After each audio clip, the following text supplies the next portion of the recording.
They thought I was just a poor old man in a worn-out sweater, driving a car older than my son's medical degree. My daughter-in-law's parents pushed an envelope across the table at me like they were tossing scraps to a stray dog. 10 minutes later, I walked back into that restaurant with my lawyer beside me and watched every smug face at that table turn white. What they didn't know was that I owned the company their daughter proudly ran, and what happened next would change my family forever.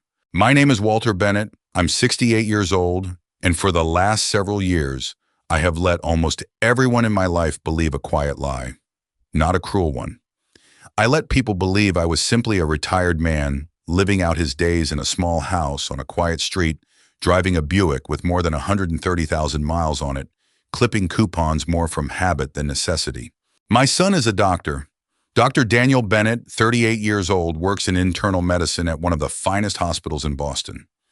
He's brilliant, more brilliant than he gives himself credit for, and he worked himself half to death to get where he is. I remember nights when he was in medical school calling me at 2 in the morning just to hear a voice that wasn't a textbook. I was proud of him before he ever put on a white coat. I'm prouder now. His wife, Rebecca, is the chief executive officer of a healthcare company worth several $100 million. And neither one of them, not my son, not the woman he married, knew that the man they treated like a harmless old father-in-law actually owned the company she ran. I built Bennett Health Group from a single-family clinic. I was younger than Daniel is now when I signed the lease on that first building, and I spent the next 3 decades turning it into something much bigger than I ever imagined. My wife Eleanor was beside me for most of it. She used to say that money was a tool, not a trophy, and that the moment you start showing it off, you've already lost something you can't buy back. When Eleanor passed, something in me went quiet. I didn't want the attention anymore. I didn't want people looking at me and seeing dollar signs instead of a man who simply missed his wife. So I stepped back from the day-to-day operations, put professional leadership in place, and let the company run itself under a structure only a handful of people, my board and my longtime attorney, fully understood. I kept my ownership private, tucked away behind a trust with my name nowhere visible on the letterhead. Somewhere along the way, without any grand plan on my part, my son fell in love with a woman who became the CEO of one of my own subsidiary companies. Rebecca never met the true owner. She met aboard a set of policies, a chain of executives who answered ultimately to me, though she never knew my face was behind any of it. For a long time, that arrangement didn't bother me. Daniel was happy. Rebecca was ambitious and sharp, and in the early years, I thought she might be good for him. But over time, I began to notice something changing in the way she spoke, the way she looked at things, the way she looked at me. It started small. A comment here, a raised eyebrow there. Daniel would tell her Dad doesn't have much money. He's happy living simply. And she would just smile in that particular way people smile when they've already decided you're not worth their full attention. Then came the little remarks that stuck to me like burrs. Your father should probably think about selling that old house, she said once, at a family dinner, as if my home were an inconvenience to the neighborhood. Another time, Daniel could be doing so much better financially if certain obligations weren't holding him back. I understood exactly who the obligation was. Some people just don't know when it's time to step aside, she told Daniel once, thinking I wasn't in earshot. I was. And the one that stayed with me longest, money isn't everything, but it tells you a lot about a person. She said it lightly, almost like a joke, but her eyes weren't joking. I never raised my voice. I never corrected her. I simply watched the way I've watched boardrooms full of executives for 30 years, waiting to see who someone really is when they think no one important is paying attention. Rebecca didn't know it, but she was showing me exactly who she was, one small comment at a time. Then one evening, my phone rang. It was Rebecca. Dad, she said, her voice bright and rehearsed, we'd like you to come to dinner. My parents are in town visiting. I was surprised. In 6 years of marriage, Rebecca had orchestrated exactly one dinner where I met her parents, and it had been brief and stiff. This felt different, deliberate. It's important to me that everyone gets to know each other properly, she added. I told her I'd be there. Of course I would. I wanted to see these people who had raised the woman my son loved, wanted to understand what values had shaped her into someone who measured a person's worth by the age of his car. Just before she hung up, I heard a voice in the background, sharp and hushed, though not quite hushed enough. It was her mother, Patricia. Are you sure he's coming? Rebecca didn't answer that, I heard. The line just clicked, and I sat there in my quiet kitchen, holding the phone, an old man's smile creeping across my face. That was the moment I understood this wasn't really a dinner invitation. It was a test. Rebecca's parents wanted to see the poor old father-in-law for themselves, to measure him, to categorize him. And I decided right there in my kitchen, with the phone still warm in my hand, that I would let them test me. I would let them see exactly what they expected to see. I had no idea, not yet, how far they would take it, but I would find out soon enough, and so would they. The morning of the dinner, I stood in front of my closet longer than I had in years. Not because I was nervous about what to wear, but because I was deciding quite deliberately what version of myself I wanted to present. In the end, I reached for the same gray cardigan I'd worn to a dozen ordinary dinners, a pair of comfortable khakis, and the leather shoes I'd resoled twice rather than replace. No tailored suit hanging untouched in the back. No watch that cost more than a car. No driver waiting outside. Just me and the old Buick that had carried me faithfully for over a decade. Daniel came by to pick me up, and I watched his eyes travel over my outfit with a flicker of concern he tried to hide. "Dad," he said carefully, "maybe you should wear something a little nicer." Why, I asked, though I already knew the answer. He hesitated, running a hand through his hair the way he'd done since he was a boy, nervous about a test. "Rebecca's parents are, well, they're very successful. I just want tonight to go smoothly." So I said again, and I meant it gently. I wasn't angry with my son. I understood exactly what he was doing. He was trying to smooth the edges of a world that had never quite made sense to him, either trying to protect two people he loved from colliding. I let it go. I climbed into his car in my cardigan and my old shoes, and we drove to the restaurant together in comfortable silence. The restaurant Rebecca had chosen was the kind of place with white tablecloths and a wine list thicker than a paperback novel. Richard and Patricia Coleman were already seated when we arrived, and I felt their eyes land on me the moment I walked through the door, sweeping over my clothes, my shoes cataloging me before I'd even said hello. "What did you do before you retired?" Walter, Patricia asked not long after the pleasantries had worn thin. "I worked in healthcare," I told her, which was true enough. "Administration," she pressed, tilting her head like she was trying to place me on some invisible ladder. "Something like that," I said, and let the silence do the rest of the talking. Rebecca filled the gaps beautifully. She spoke about the acquisitions her company had made that year, the hospital systems she'd helped restructure, the bonus structure tied to her performance targets. She spoke the way people speak when they've rehearsed their own accomplishments. So many times the words have lost their weight. I listened to every word, not as a proud father-in-law, but as the man who had built the very framework she was standing on, whether she knew it or not. The small cruelties came dressed as casual questions. Richard glanced out the window at the parking lot at my old car, sitting among the newer gleaming ones, and something in his expression shifted just slightly into something close to pity. "Do you still live alone?" Walter, Patricia asked. "Yes," I said. "In that little house Daniel mentioned." "It's enough for me," I answered, and I meant it. That house held every memory I had of Eleanor. No number of empty guest rooms in some larger place could replace that. Patricia exchanged a look with Rebecca, brief but unmistakable, the kind of look people share when they think they already understand the whole picture. I realized somewhere between the appetizers and the entrees that Rebecca had been discussing my finances with her parents long before this dinner, that this evening had been designed carefully around a conclusion they'd already reached. Then Richard leaned forward, folding his hands on the table like a man about to deliver good news. "Daniel," he said, "you really should consider a position at one of the private hospital groups. Better compensation, better hours. You've got real potential you're not using." Rebecca nodded along. "Daniel needs to start thinking seriously about his future. He can't keep supporting someone who refuses to move forward with the times." I felt my son stiffen beside me. "Rebecca," he said, an edge creeping into his voice. "Dad doesn't ask me for anything. He never has." The air at the table thickened, the kind of tension that settles over a room right before something breaks. I thought briefly of Eleanor, of the way she used to squeeze my hand under tables, just like this one, during difficult family gatherings, a silent reminder to breathe, to wait, to choose my moment. She used to tell our son back when he was young enough to still believe wealth and worth were the same thing, never to measure a man's value by the size of his bank account. I held on to that memory like a hand to steady myself, and I chose once again to stay quiet. It was Patricia who finally asked the question, directly, setting down her wine glass with a small, deliberate clink. "Walter, if you don't mind my asking, how much do you actually have saved for retirement?" Daniel's fork froze halfway to his mouth. "Mom, that's really not appropriate." "It's all right, Daniel," I said, and I meant it. I looked at Patricia at the practiced concern on her face that didn't quite reach her eyes, and I gave her the truth phrased exactly the way I wanted her to hear it. Not as much as you probably think, I said. Patricia smiled, then a small satisfied smile, the smile of someone whose suspicions had just been confirmed. And in that moment, watching that smile settle across her face, I understood something with complete clarity. They believed I was exactly what they'd assumed from the moment I walked in, wearing an old cardigan and worn shoes. They believed I was a poor man, a burden waiting to happen, a problem to be managed before it became their problem too. I let them believe it. I let the whole table sit in that belief like it was settled fact because I wanted to see exactly how far they would take it, exactly what they would do to a man they thought had nothing left to offer. I didn't know yet how far that would be, but I was about to find out, and so was every person sitting at that table.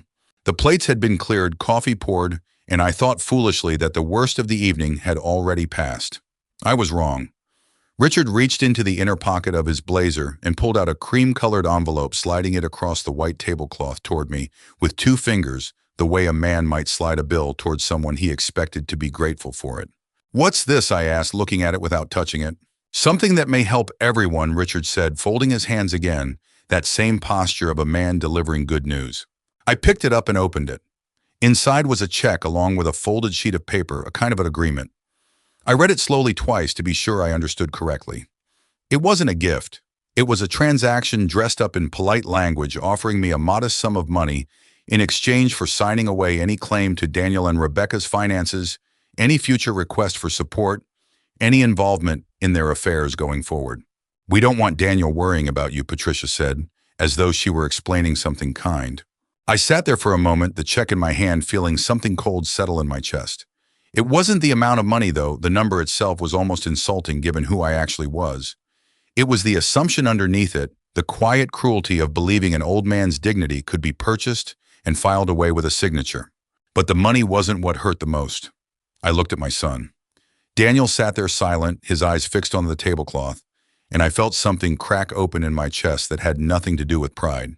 "Daniel," I said quietly, "did you know about this?" "No," he said immediately, looking up at me, and I believed him. His face had gone pale, his jaw tight. Rebecca said nothing. She stared at her wine glass like it might offer her an escape route. Daniel finally spoke, his voice low. "Dad, I'm sorry."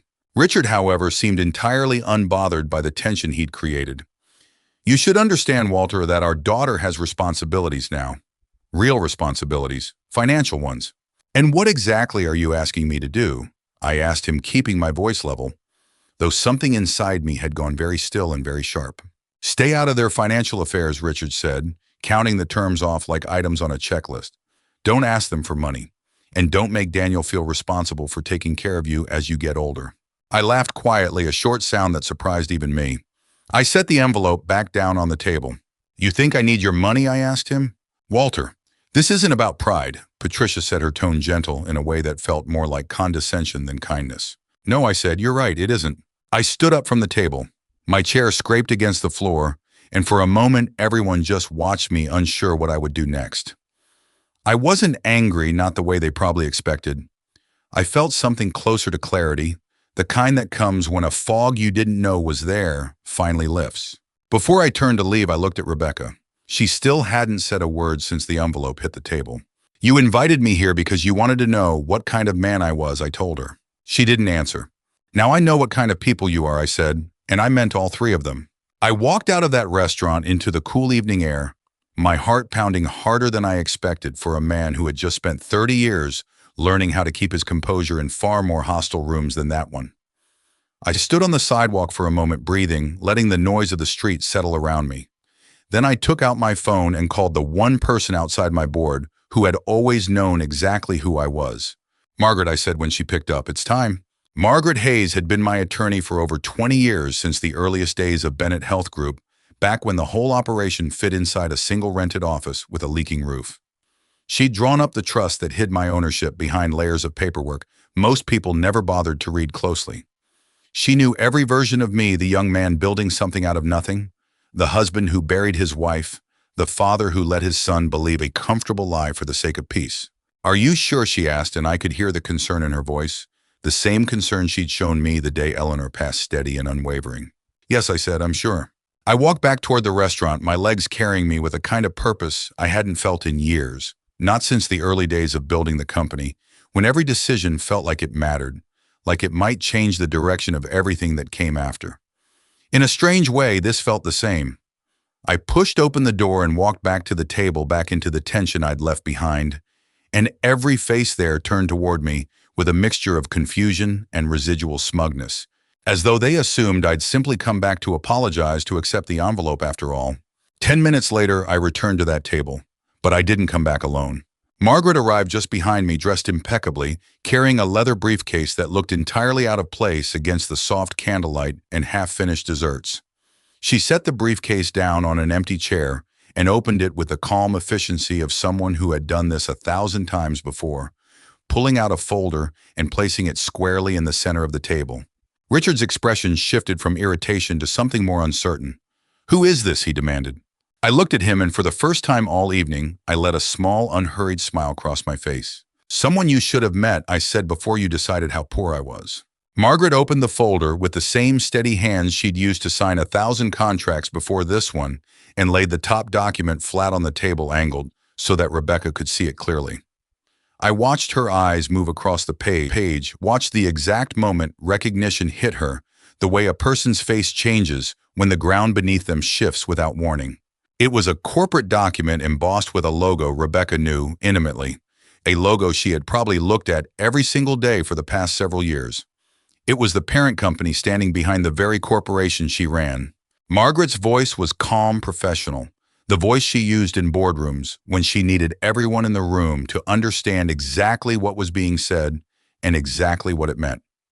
"Rebecca Bennett," she said, "you currently serve as Chief Executive Officer of Bennett Medical Solutions." "Yes," Rebecca said, barely above a whisper. Margaret looked at me, then back at the table. "Walter Bennett is the majority owner and controlling shareholder of the parent company that holds Bennett Medical Solutions." The table went completely silent. Not the polite silence of people choosing their words carefully, but the heavy, airless silence of people who have just realized the floor they were standing on was never solid in the first place. Rebecca turned to me slowly, her face drained of color. "What?" I didn't raise my voice. I didn't smile in triumph, though some small, tired part of me might have earned the right to. I simply told her the truth plainly, the way I should have told her from the very beginning if circumstances had been different. "I wanted to know how you would treat people," I said, "when you thought they couldn't do anything for you." Richard shot up out of his chair so fast it nearly toppled backward. "That's impossible," he said, though his voice cracked slightly on the word, betraying the certainty he was trying to project. Margaret laid out the rest of the documents methodically, one after another. Ownership records, trust filings, founding paperwork dating back more than 30 years long, before Bennett Medical Solutions existed as its own entity, long before Rebecca had ever stepped foot in a boardroom. I hadn't simply invested in the company. I had built it brick by brick, meeting by meeting, sleepless night by sleepless night. And I had quietly held the majority of it through a trust that kept my name off every letterhead, every press release, every annual report Rebecca had ever presented, with pride. Rebecca stared at the papers like they might rearrange themselves into something less devastating if she looked long enough. "I didn't know," she finally said. "That's exactly the point," I told her, and I watched something in her expression crumble, the realization spreading through her like cold water. Every comment she'd made about my old house, my old car, my modest life, every calculation she'd run about what I was worth and what I deserved, all of it had been built on an assumption that was never true. She began quietly to retrace her own words from earlier that evening. I could see it happening behind her eyes, every remark replaying itself with new and unbearable weight.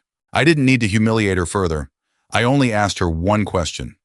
"Would you have treated me the same way, Rebecca, if you had known?" She didn't answer. She couldn't. But I want to be clear about something, because this is the part of the story that matters most to me, more than the reveal, more than the shock on Richard's face.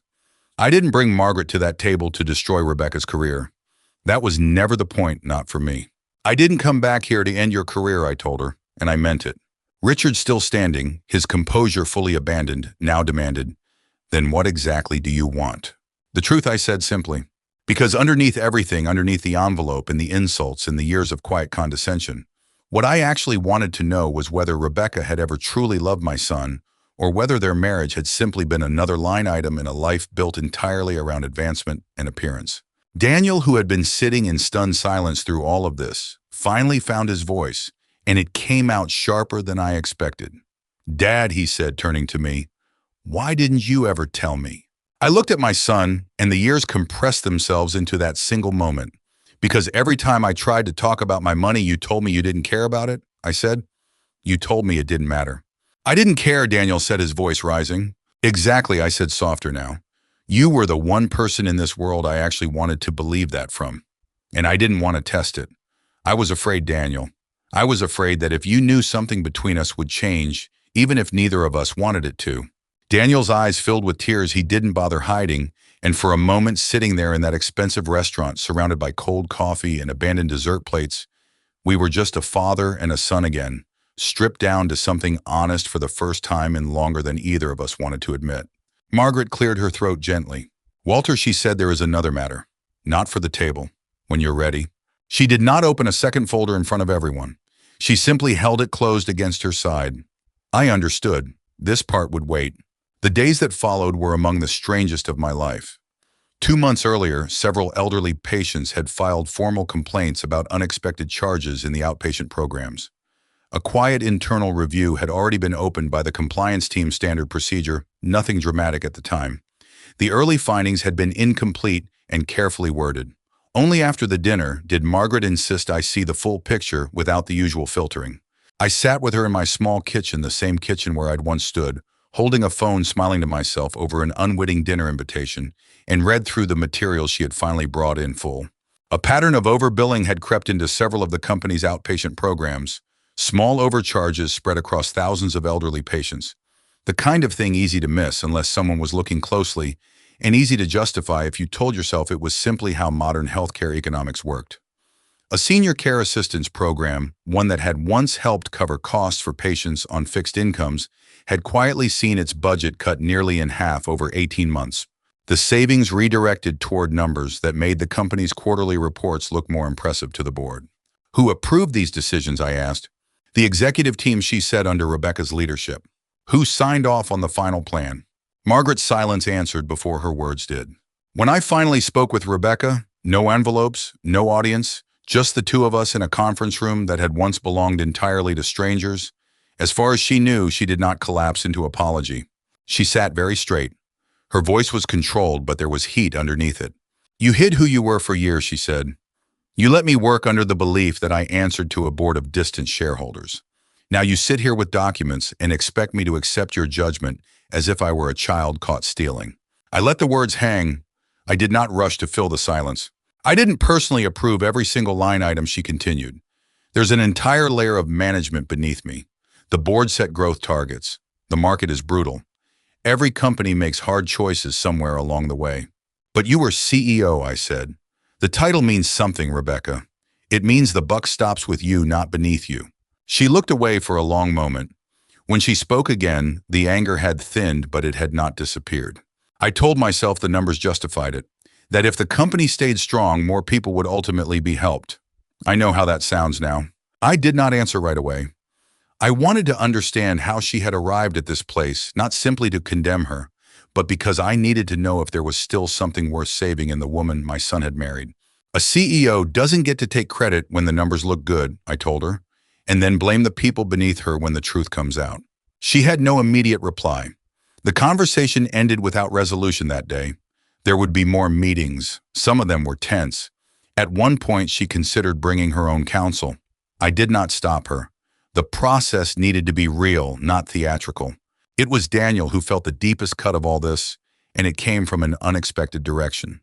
His hospital had a long-standing partnership program with several of Rebecca's outpatient services, referring patients back and forth for coordinated senior care. Once he understood what had happened, once the shape of it became clear to him, he began quietly pulling old case files, the kind of instinct that had made him a good doctor in the first place, a refusal to look away from uncomfortable truths. He found her, a woman named Eleanor Whitfield, 79 years old, no relation to my late wife, though the name struck something in me the moment Daniel said it aloud. She had been one of his patients for years, a woman with a warm laugh and a stubborn streak who had delayed a necessary follow-up treatment for nearly 4 months because the newly adjusted costs from the outpatient program had simply become more than her fixed income could absorb. By the time she finally came back in, her condition had worsened considerably. Daniel had treated her without ever knowing the reason behind the delay. Now he knew. I watched something change in my son that week, something that went far beyond anger at his wife or disappointment in her choices. It was a kind of grief, the grief of realizing the person lying beside him every night had made decisions, even indirectly, that had caused real harm to real people he'd sworn an oath to protect. "It's not about the money," Daddy told me one evening, sitting in my living room with his head in his hands. "It's that I don't recognize her anymore."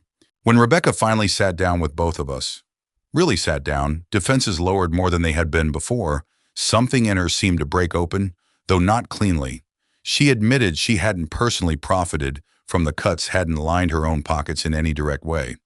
But she admitted, too, that she had allowed her management team to chase numbers that made the board happy, had told herself repeatedly that difficult decisions were simply part of running a modern healthcare company, had convinced herself layer by layer that this was simply how business worked. "No, Rebecca," I said to her as gently as I could manage, given the weight of everything sitting between us. "That's not how business works. That's how people convince themselves to live with choices they already know are wrong." She had no answer for that. I didn't expect one. What came next was not about punishing her for the sake of punishment. I ordered an independent audit of the entire outpatient division, bringing in auditors with no connection to the company's existing leadership. I authorized the full restoration of the Senior Care Assistance Program with additional funding to cover the gap created during the months it had been cut. I directed refunds to every patient identified as overcharged, going back further than the original review had covered, just to be certain we caught everyone. I established a dedicated fund specifically for patients facing financial hardship, so that no one would ever again have to choose between their health and their monthly budget the way Eleanor Whitfield had been forced to. And I opened a broader review into the management layer beneath Rebecca, the executives, who had pushed these numbers without ever pausing to ask what they cost in human terms. But I didn't destroy the whole structure. I didn't fire every employee connected to the division, many of whom had simply been following directives handed down from above, doing their jobs the way they'd been trained to, unaware of the full picture. Revenge, real revenge, the kind that actually meant something, was never going to come from scorched earth. Daniel sat with me one night as I finished reviewing the last of the audit reports, and he said something I've carried with me since. "Dad, I always thought revenge meant making someone hurt the way they hurt you." I set the papers down and looked at my son, thinking of Eleanor. Both Eleanor's, now my late wife, and the patient whose delayed care had opened all of our eyes. "Sometimes," I told him, "revenge is simply making sure they can never hurt anyone else the way they hurt you." I could have ended it there. I could have let a quiet resignation be the final word, let the audit and the refunds and the restored programs stand as the whole story. Part of me, the part still raw from that envelope sliding across the tablecloth, might have even wanted that. But justice, I've learned over a long life, is rarely satisfied by simple endings. It asks more of you than that. So I sat down with Rebecca one final time in that same conference room. I laid out two paths in front of her, plainly without any theatrics. "You have a choice," I told her. "You can resign, take full responsibility publicly, and cooperate completely with the investigation going forward. Or you can stay, but only if you're willing to stand in front of the board, in front of the patients we've harmed, and acknowledge exactly what happened under your leadership. Then rebuild the division under independent oversight, with someone watching every decision you make for as long as it takes to earn back trust." She sat with that for a long moment. Her hands were folded on the table in a posture that reminded me uncomfortably of her father the night he'd slid that envelope toward me.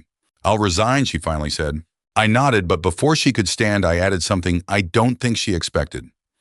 "You still have a chance to become a better person, Rebecca. This doesn't have to be the end of who you are." She looked at me, something raw and confused crossing her face. "After what I did to you, after everything my parents said, I'm not offering you mercy because you've earned it," I told her honestly. "I'm offering it because I know what it feels like to make mistakes you can't take back. Everyone deserves one honest chance to become someone different than the person they were." The resignation was not immediate or graceful. There were legal reviews, carefully worded statements, and several weeks of quiet tension inside the company. Rebecca did not disappear into bitterness, but neither did she transform overnight into a different person. The change, if it came, would be slow and uneven, the only kind that tends to last. Richard and Patricia came to see me separately a few weeks later, in what I can only describe as an attempt at damage control dressed up as an apology. Richard sat across from me in my small living room, looking distinctly out of place among Eleanor's old furniture and the modest bookshelves I'd never bothered to replace. "We didn't know who you were," he said, as though that explained everything, as though ignorance excused cruelty. "That's the problem," I told him. Patricia tried a different angle. "If we'd known Walter, we never would have—" I cut her off, not unkindly, but firmly. "If you'd known, you would have treated me better. That doesn't make you good people, Patricia. It just means you're careful about who you're rude to." Neither of them had a response to that. I watched something shift in their faces, not quite shame, but close enough to it that I let the silence stretch a while longer before showing them to the door. The conversation that mattered most to me, though, the one I'd been both anticipating and dreading since that night at the restaurant, happened with Daniel. He came by one evening not long after Rebecca's resignation became final, and we sat together on my back porch the way we used to when he was a boy before medical school, before the hospital swallowed most of his waking hours. "Did you ever think I was ashamed of you?" he asked me, suddenly staring out at the yard instead of looking at me directly. The honest answer cost me something to say. Sometimes, I admitted. He flinched like I'd struck him. "Dad." "Let me finish," I said gently. "It wasn't anything you did, Daniel. It was just— there were moments, dinners like that one, where I watched you go quiet, watched you try to smooth things over instead of standing beside me, and some small, foolish part of me wondered if you'd rather I wasn't there at all." That hurt more than anything Rebecca's parents ever said to me. I told him honestly because he deserved the truth, all of it, even the parts that weren't comfortable. Daniel's eyes filled and he reached over and pulled me into an embrace I hadn't felt from him since he was young enough to still climb into my lap after a bad dream. We stayed like that for a long moment, two grown men on a porch, finally saying things that should have been said years earlier. "I've been so busy," he admitted, his voice muffled against my shoulder, "with the hospital, with my patients, with trying to hold my marriage together, that I never stopped to think about whether you were lonely, whether you needed me in ways you were too proud to ask for." "I didn't need your money, son," I told him, pulling back so I could look him in the eye. "I never needed that. What I needed was your time. A phone call that wasn't about a crisis. A Sunday afternoon that wasn't squeezed between shifts. That's all I ever really wanted from you." He nodded slowly, wiping at his eyes with the back of his hand, looking for just a moment exactly like the boy I remembered instead of the exhausted man he'd become. "I can do better," he said. "I know you can," I told him. "You already are." We sat together as the evening settled into dusk, the porch light flickering on, automatically moths beginning their slow circles above us. For the first time in longer than I could remember, the silence between us wasn't heavy with things unsaid. It was simply peaceful, the kind of quiet that exists between two people who no longer need to perform for each other, who have finally arrived at something honest. I thought about Eleanor then, about how much she would have loved seeing this, her son and her husband finally speaking to each other like the family she'd always hoped we'd be. I thought about the envelope still sitting somewhere in a drawer in my study, a strange little artifact of the night everything changed. And I thought about how far we'd traveled since then, not in money, not in power, but in something far more difficult to measure and far more valuable to hold on to. A few months passed after that evening on the porch, and life, in the quiet, ordinary way it tends to do, kept moving forward. I never went back to hiding who I was from Daniel, not after everything that had happened. He knew now fully and completely about the trust, the ownership, the decades of decisions that had built Bennett Health Group into what it had become. And yet, remarkably, nothing between us actually changed in the way I once feared it might.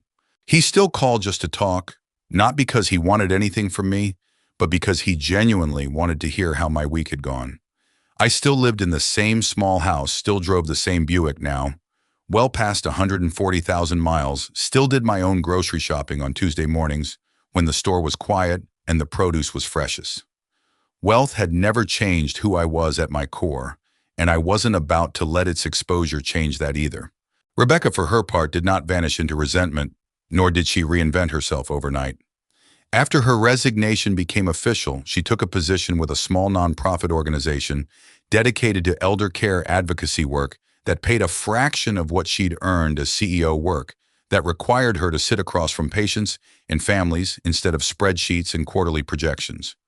She never asked to return to her old position, She simply started over from somewhere much lower than where she'd been. Whether that change would hold, only time would tell. People rarely become better in a single season. She and Daniel are still working through what happened between them. I won't pretend it's been simple or that every wound has closed cleanly. Marriages aren't repaired by a single honest conversation, no matter how much either of them might wish they were. But for the first time since I'd known her, Rebecca seemed to understand something that had never fully registered before, that a person can be poor in money and rich in dignity, and that a person can hold every material advantage in the world and still be desperately poor in character. She was learning slowly and imperfectly which kind of person she wanted to become. As for me, I made one final decision that mattered more to me than anything else to come out of that difficult season. I established the Bennett Senior Care Foundation, a permanent fund dedicated to supporting elderly patients who couldn't afford the care they needed, built directly from lessons learned the hardest possible way. And I asked Daniel to join its board. Why me? He asked, genuinely surprised when I brought it up over dinner one evening. Because I don't want my money to become your inheritance, I told him. He looked at me confused, waiting for me to explain. I want it to become your responsibility, I said. Money you simply receive one day changes nothing about who you are. Money you're responsible for. Money you have to steward wisely on behalf of people who are counting on you, that changes everything. A few weeks later, I handed my son an envelope. He looked at it, then at me, and let out a short, disbelieving laugh. Dad, seriously, after everything? Open it, I told him, and I meant it with every bit of warmth I had left in me. He opened it slowly, and I watched his expression shift from cautious amusement to something far more tender. Inside wasn't money. It was a letter, his mother's handwriting, unmistakable, even after all these years, written not long before she passed, tucked away in a place I'd kept sealed until exactly this moment. In it, Eleanor had written a simple wish for the son she wouldn't live to see grow old. If he ever became a doctor, she wanted him to remember that the greatest medicine anyone could offer another human being was compassion. Not procedures, not prescriptions, but genuine, unhurried compassion. Daniel wept openly right there at my kitchen table, the same table where I'd once sat, holding a phone, smiling to myself over an unwitting dinner invitation that had set all of this in motion. Your mother knew you better than either of us ever gave her credit for, I told him. He wiped his eyes, folded the letter carefully back into its envelope, and shook his head. I don't want the company, Dad. I never did. Good, I said, and I meant it completely. I want to help you build the foundation instead, he said. I want to actually be part of something that matters, not just inherit something that already exists. I smiled at him, feeling something settle in my chest that had been unsettled since the night Eleanor first passed. That's exactly what I was hoping you'd say. Looking back now, I think often about that dinner, about the envelope Patricia's husband slid across the tablecloth, like he was doing me some kind of favor, about the way an entire family sat there, believing they understood the full measure of a man simply because of the car he drove and the sweater he wore. That envelope didn't change my life. I want to be honest about that. What it did was show me with painful clarity exactly who was standing around me and exactly what they valued. And 10 minutes after that envelope hit the table, I had the chance to change everything. Not with money and not with power, but with the plain, unglamorous truth. That night, they believed they were teaching a poor old man his place in the world. 10 minutes later, they learned he owned the very company their daughter was so proud to run. But the greatest revenge was never watching their faces change when they realized how wrong they'd been. The greatest revenge was walking away that night knowing my son had finally understood something I'd spent my whole life trying to teach him. Money can buy you a seat at the table, but only character decides whether you deserve to stay in it.